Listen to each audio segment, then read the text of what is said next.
हजरत मूसा अलैहिस्सलाम कलीमुल्लाह की महान दास्तान। अस्सलामु अलैकुम व रहमतुल्लाहि व बरकातहू। दोस्तों, हजरत मूसा अलैहिस्सलाम अल्लाह के सबसे अजीम और प्यारे नबियों में से एक थे। उन्हें कलीमुल्लाह कहा जाता है, जिसका मतलब है वह नबी जिनसे अल्लाह ने सीधे कलाम बात किया।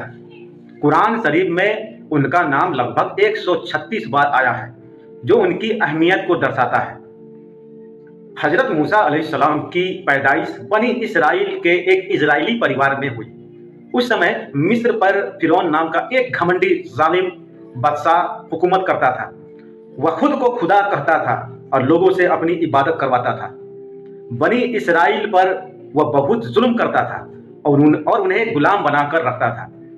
जब हजरत मूसा अलैहिस्सलाम पैदा होने वाले थे तो फिरौन को खबर मिली कि बनी इसराइल में एक लड़का, जी हाँ दोस्तों, एक लड़का पैदा होगा जो उसके तख्त को खत्म कर देगा।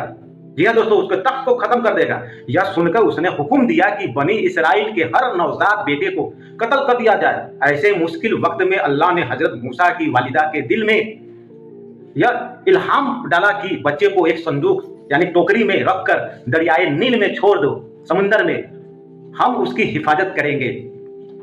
अल्लाह के हुक्म के मुताबिक उन्होंने ऐसा ही किया। वह टोकरी बहते बहते फिरौन के महल तक पहुंची। फिरौन की बीवी आशिया अलैहिस्सलाम ने उस बच्चे को देखा और कहा, इसे मत मारो, यह हमारी आंखों की ठंडक बनेगा। इस तरह अल्लाह ने अपने नबी की परवरिश उसी दुश्मन के घर में करवाई।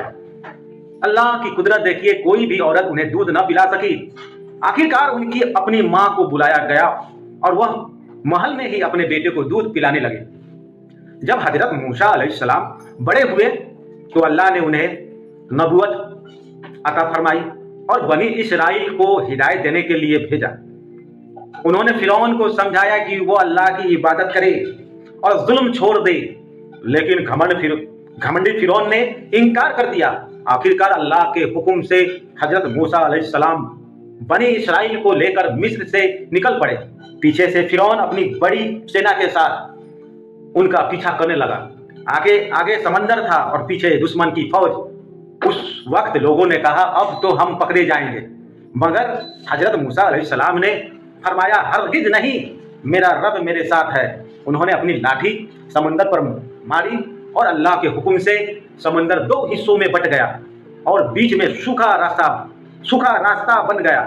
बनी इसराइल पार हो गए, लेकिन जब फिरौन अपनी फौज के साथ उसी रास्ते में आया तो पानी वापस मिल गया और वह अपनी सेना समेत डूब गया।